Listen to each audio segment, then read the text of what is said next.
a true story. And this is what is happening in workplaces all over the country. It is a silent epidemic. We have moved past surviving high school and junior high, where we all think bullying typically takes place, to now we're adults and we're in the workplace and we're still enduring the same types of behaviors. But what do we do now that we're adults? So a lot of what we're going to talk about today, and some of the objectives that we're going to cover, are looking at bullying, defining what it is, and how does that compare to discrimination, harassment, and sexual harassment. There's legal and illegal forms of bullying, and we're going to talk about the differences between those two and what those look like.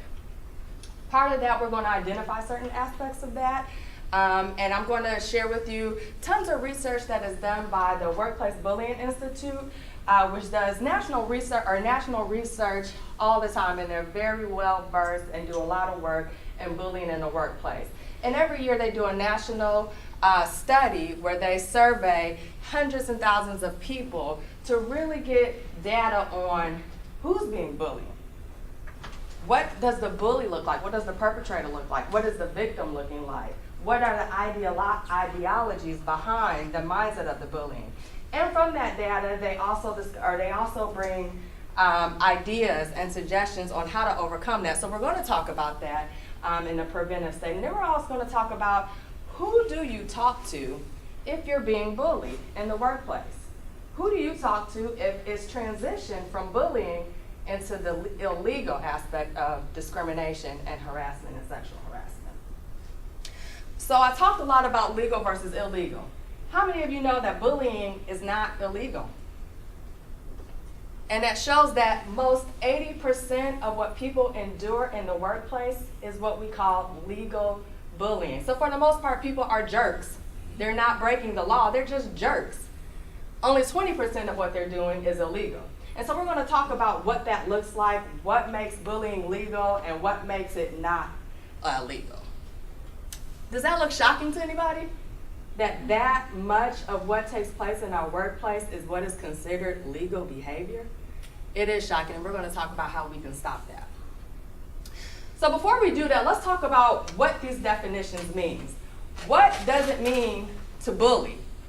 And this also came from the Workplace Bullying Institute. So they define bullying as repeated mistreatment that is abusive in conduct or is considered threatening, humiliating, or intimidating. It can create work sabotage, or it is considered verbal abuse. So that is the definition of what bullying is.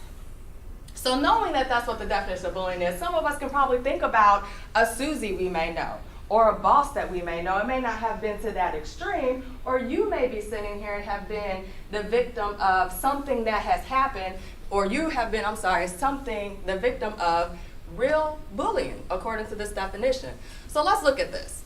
Out of their findings that they did in this last 2014 survey and that they conducted nationally, 27% of individuals in the workforce have current or past direct experience with abusive conduct at work. 72% of employers are denying, discounting, encouraging, rationalizing, or defending it. That is where the problem is, because we're not saying, stop it. You do not do that. There's repercussions for your behavior. Most of our employers are falling into that 72% where they're saying, it's not my problem. And they're leaving it to the victim to figure out what to do with the situation. Is it shocking that bosses are still what they have found to be the majority of bullies in the workforce? Shocking maybe to some, but not to so many. But this is the findings that they have found in their most recent study.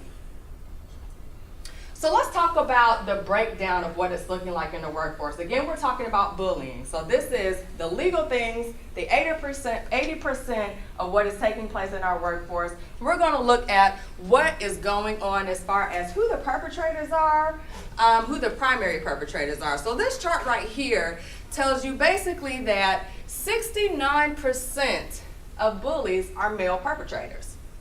If you look at females, 31%. Shocking? Maybe, maybe not.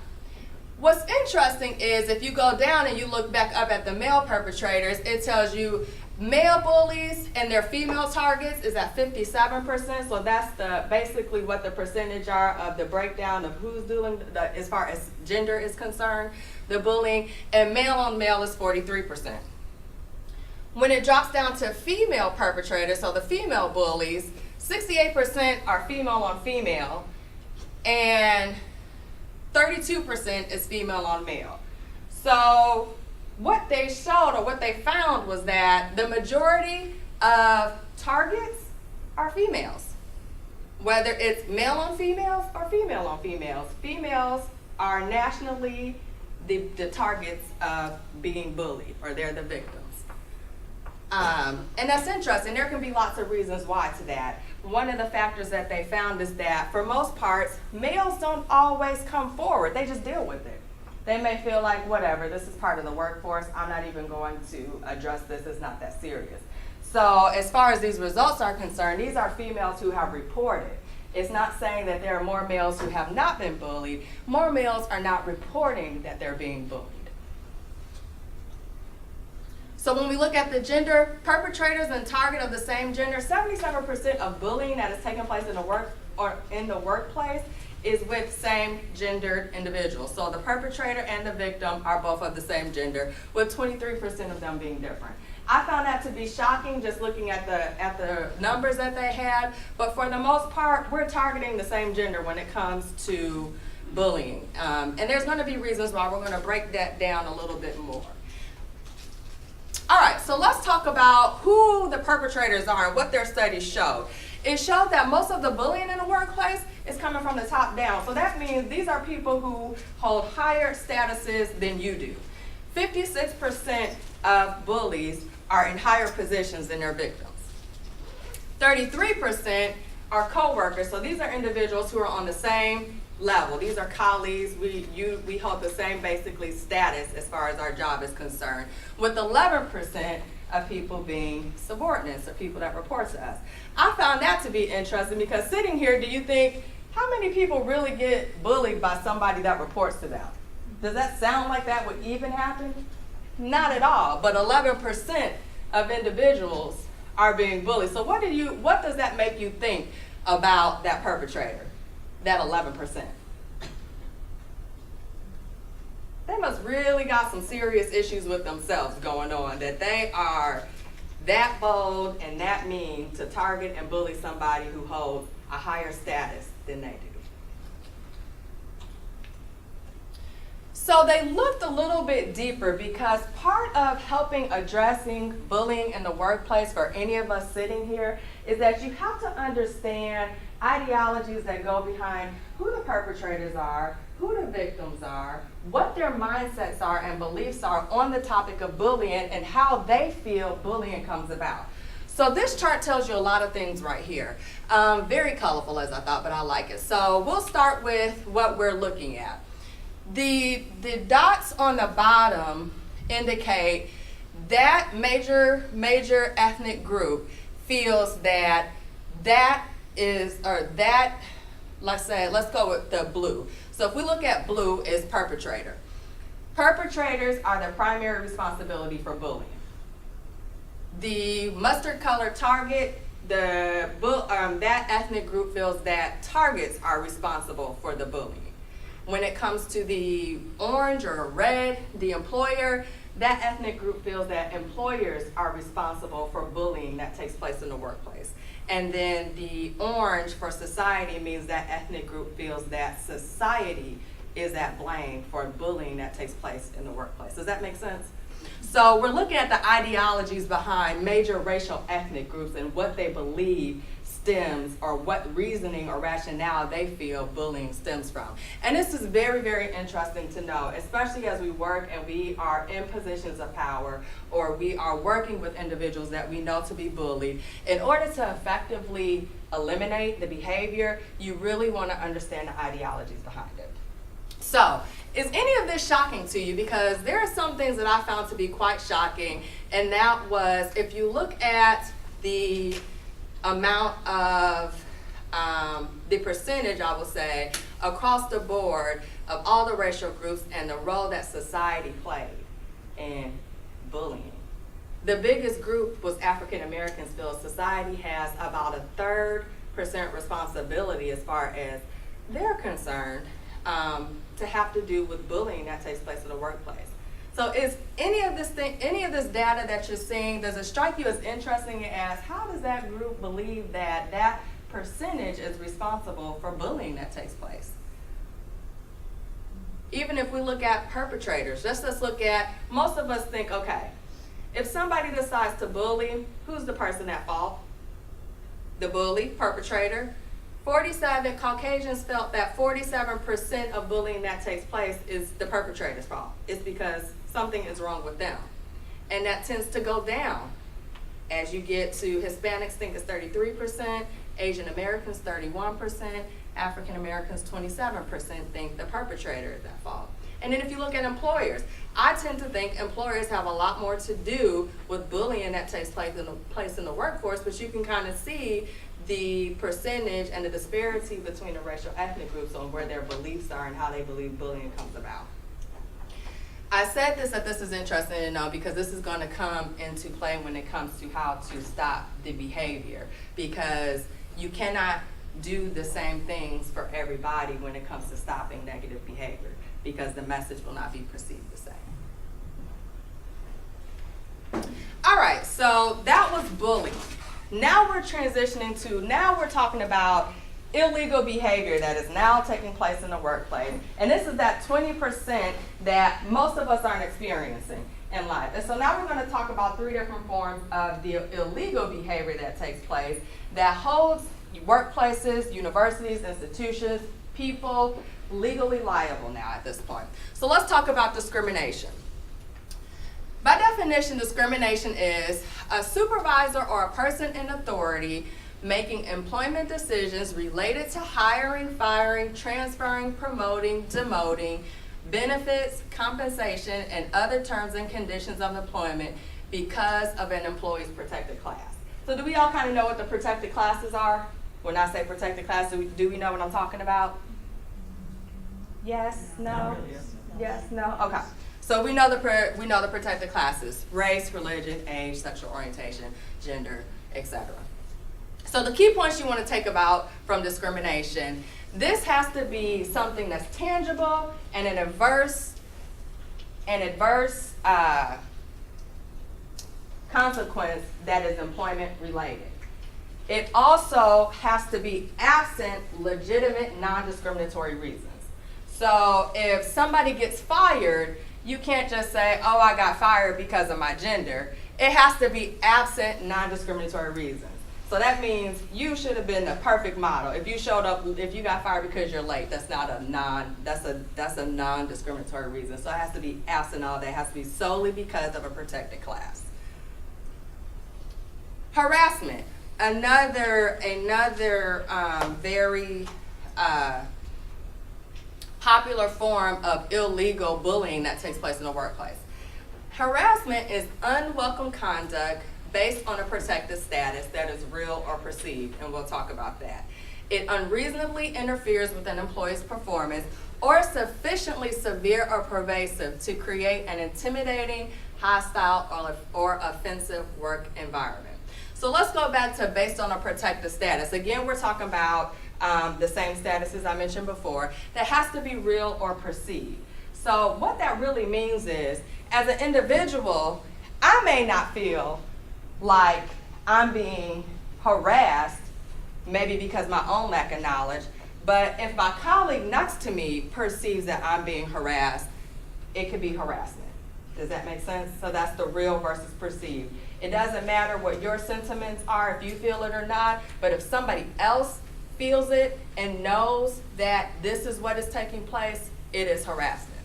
Key points you always want to take away is unwelcome. That is key. Unwelcome. So that means one of those parties is not participating in any of the banter, not the conversations, not the whatever is taking place. It is clearly unwelcome.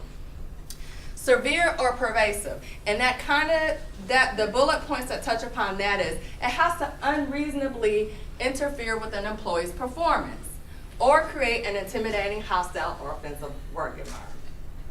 And then we go off of the reasonable person standard. So we all have probably come across an individual who you can say, "Hi, how are you?" "Oh my God, you're hitting on me." That is not reasonable. We know the difference between a "hi, how are you?" and a "hi, how are you?"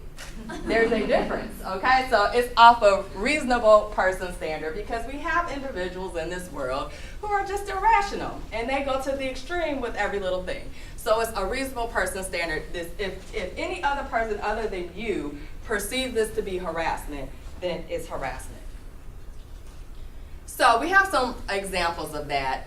Using racially or derogatory word, phrases, demonstrations of a racial or ethnic nature, such as the use of gestures, pictures, etc., comments about an individual's skin color or other racial or ethnic characteristics, negative comments about an employee's religious beliefs, negative stereotype regarding a person's birthplace or ancestry, comments on the employee's age or referring to employees 40 and over. So why it says 40 and over? Because the state law says that in order for it to be age discrimination, or in order for an individual to claim age discrimination, 40 years of age is that threshold.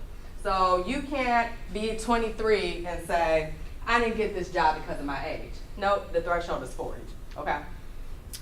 Derogatory or intimidating references to an employee's mental or physical impairment. So these are examples of discrimination or harassment. Part of that 20% and a little less percentage of the harassment that takes place in the workplace is sexual harassment. And this is more, this is a smaller percentage because most people have common enough sense to not do this in the workplace. Sexual harassment, again, is unwelcome conduct but sexual in nature.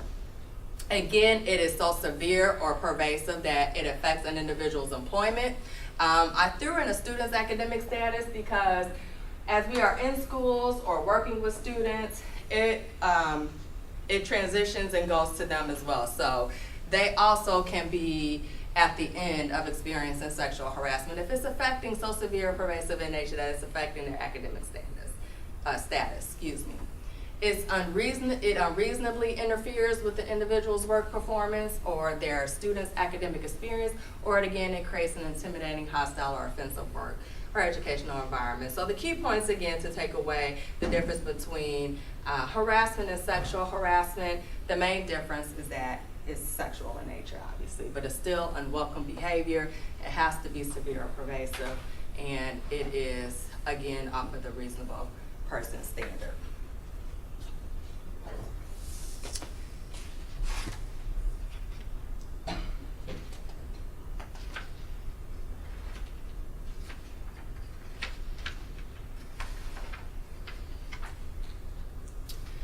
All right, so some typical examples of how this happens in the workplace. You'll have subtle pressure for sexual activity, inappropriate touching or gestures, offensive or inappropriate language or jokes.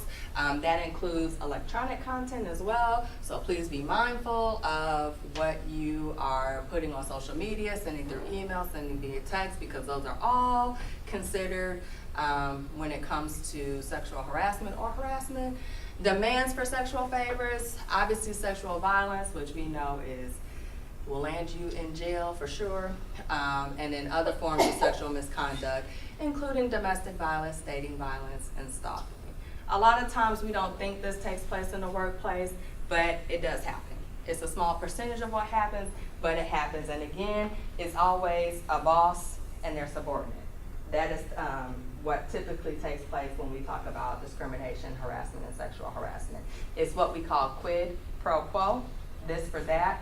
So basically, you do this for me, and in turn, I'll give you that, sexual in nature. You go on a date with me, I'll be sure to promote you. That is illegal, that is sexual harassment. So in knowing the difference between bullying and illegal harassment, discrimination, and sexual harassment, I made a list of various laws that are federal and state laws that are applicable that you can look up in your free time that pertain to the illegal forms of harassment, discrimination, and sexual harassment.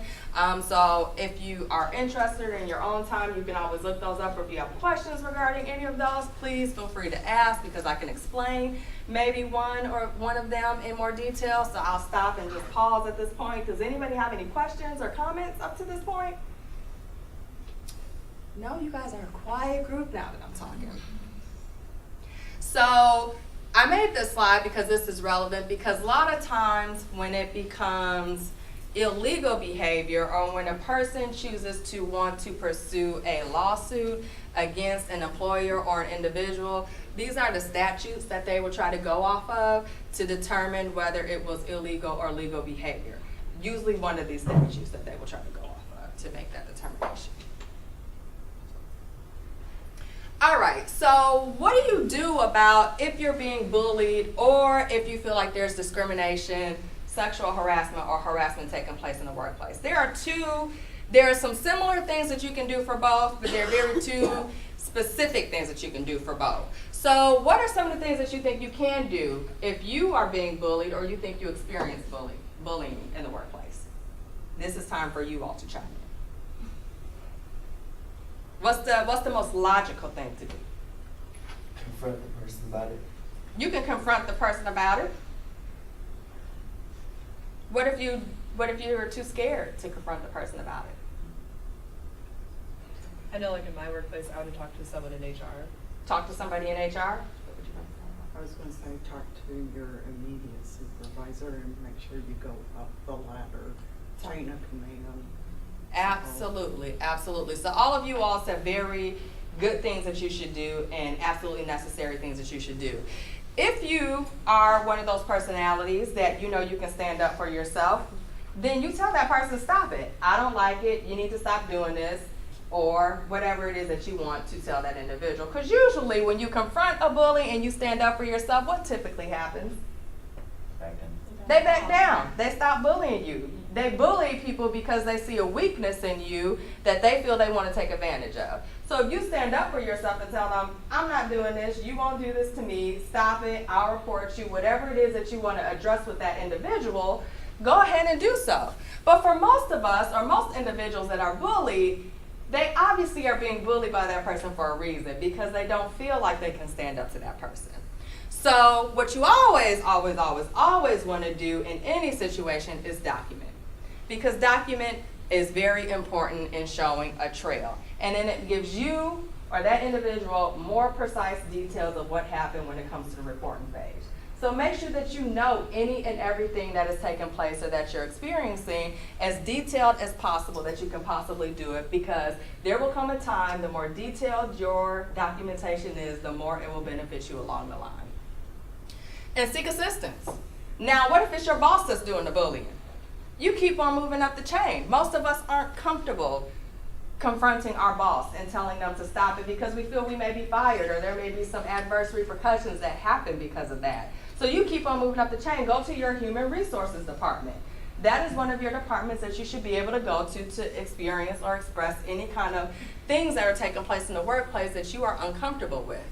When it comes to discrimination and harassment, you still do the same type of things, but there should be an area, whether it's human resources specifically, or whether it's an office like what Eastern Illinois has, a Civil Rights and Diversity office, or whether your institution has a council on board, or some higher person that specifically deals with the illegal aspects of that. You want to make sure that you are making them aware of what is going on, because it will be their job at the end of the day to either investigate or pursue other forms of measures on your behalf.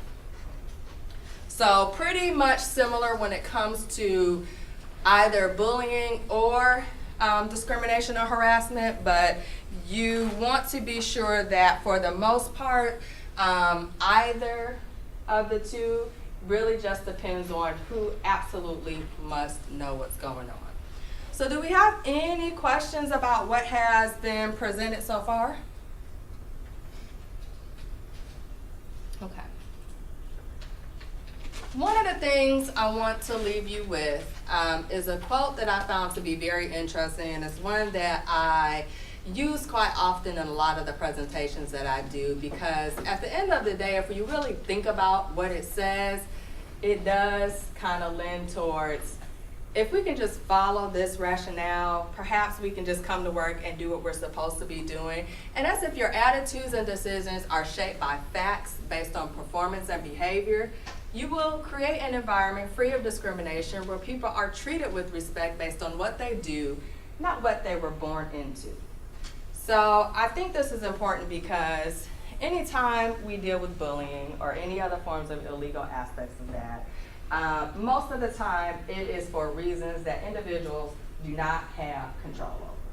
You do not have control over what gender you're born. You don't have control over what race or nationality you're born. And these are things that perpetrators tend to pull from people to begin their bullying aspects. And so when you really think about that and really think about what it means to stop bullying and behaviors, we all can play an extremely vital role, whether you're witnessing it, whether you're experiencing it, and definitely if you're supervising it. Because when you are a supervisor and it is brought to your attention that bullying has taken place, or harassment or sexual harassment or discrimination has taken place, as a supervisor, you have what they call vicarious liability. Does anybody kind of have an idea what that means? It means, for those that don't know, that as your role as a supervisor, you will be held liable because you should have known or you knew of behaviors that were taking place and you did not do anything about it. None of us want to be in that position, do we? If we're sitting in a courtroom or in somebody's office or a law office or in front of our supervisors explaining how we allow certain behaviors to carry on. So just keep that in mind as you progress in your careers, or you're finishing out your careers, or whatever it is, or whatever stage in life you're in, and whatever role that you're in.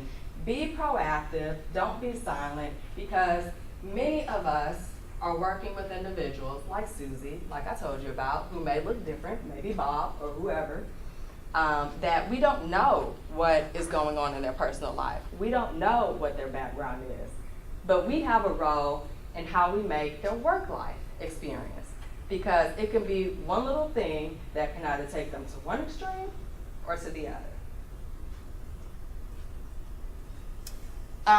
A lot of my references, as you can see, came from the Workplace Bullying Institute. I highly encourage you to look on their website because they give you all kind of tools, all kind of resources on ways to prevent it if there are specific types of bullying that is taking place, even when we talk about race and ideology.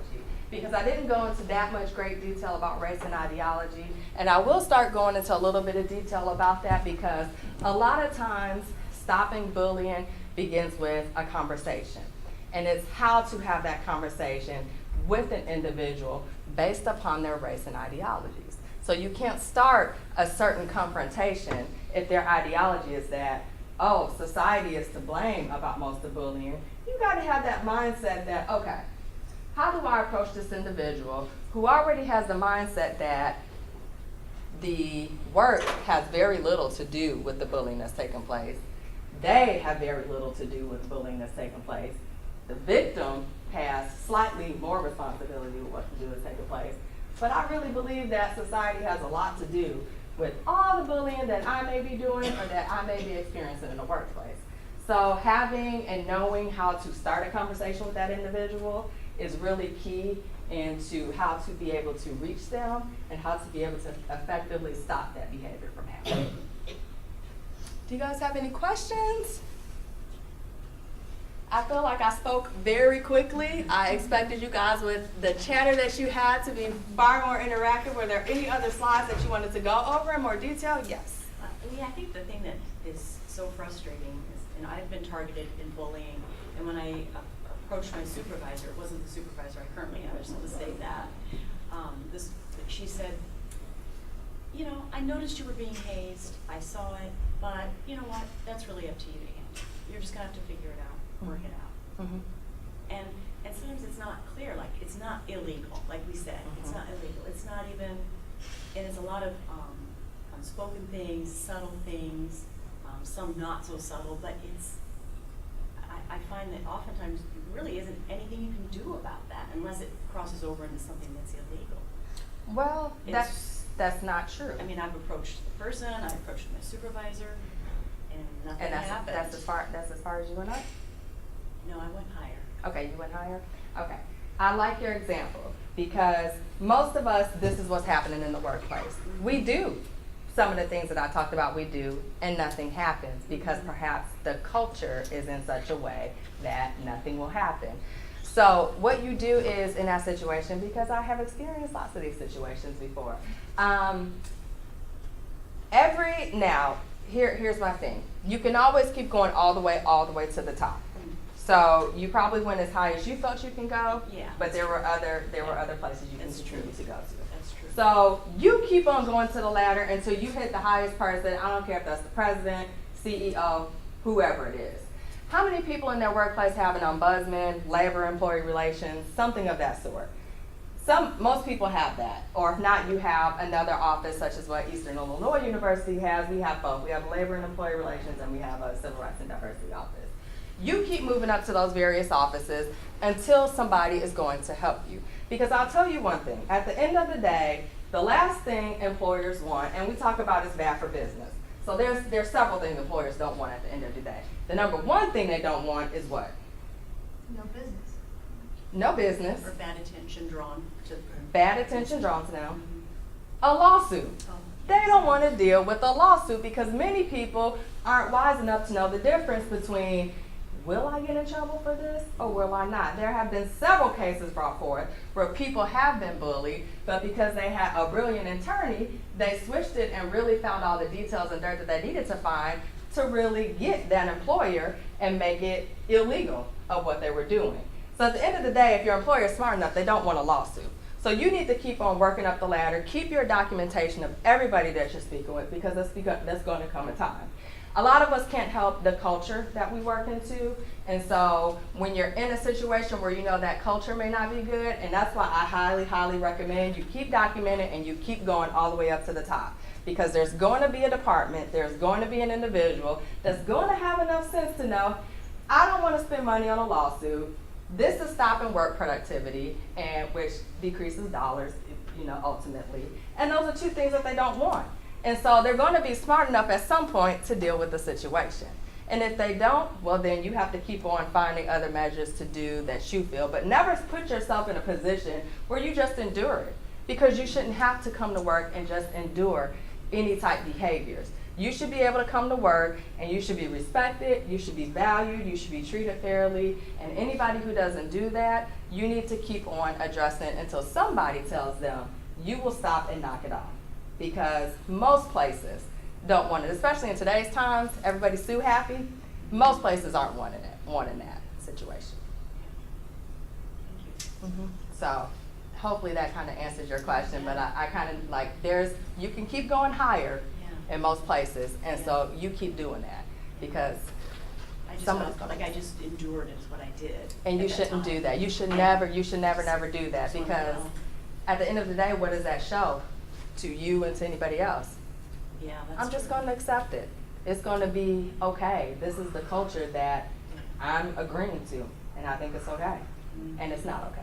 Definitely here, it's not okay. That's a good point. In my organization I work for, we have a hotline that we can call. Mm-hmm. So if you go up, take the steps up the ladder, and if you have any problems at any of those levels, you can always call the hotline and they'll document it. And in our organization, when it gets to that level, they come to the workplace and they deal with it. That's I another, mean, yes, So, that's another good point. so if you don't have a hotline number in your workplace, you might want to talk to your HR department and say, we need a 800 number set up, Right. or something. Right. Now that is a very good point. If you think you've gone to the highest you can go, and EIU has the hotline as well that you can call should you feel inclined to do so.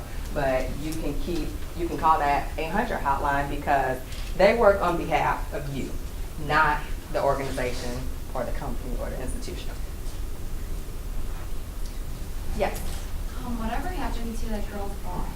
she ever get in trouble or anything? Or? Very good question. So, because the girl never reported it to anybody, there was no documentation or anything that she left behind when the word got around that she took her life that we could, or not we, but that the organization could nail that individual. And so that individual just continued to keep working in that place and continued to bully people until it came to a point that the right person talked to the right person and it stopped. So yeah, so that's why the documentation is important and talking to somebody, even if you don't feel like talking to somebody, to HR or to whoever that's higher up, perhaps you have another colleague or another friend or somebody that either works in that organization or outside of that organization that knows that situation is what is going on. Because if it gets to the point, unlike that person who couldn't handle it anymore, that she took her own life, nobody really knew, the severity of what took place.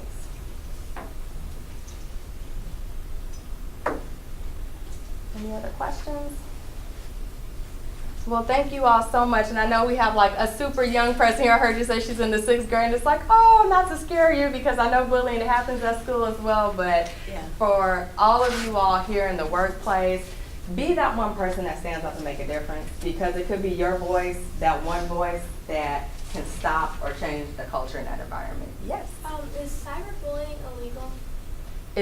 Cyberbullying is not illegal. How many of you remember that case?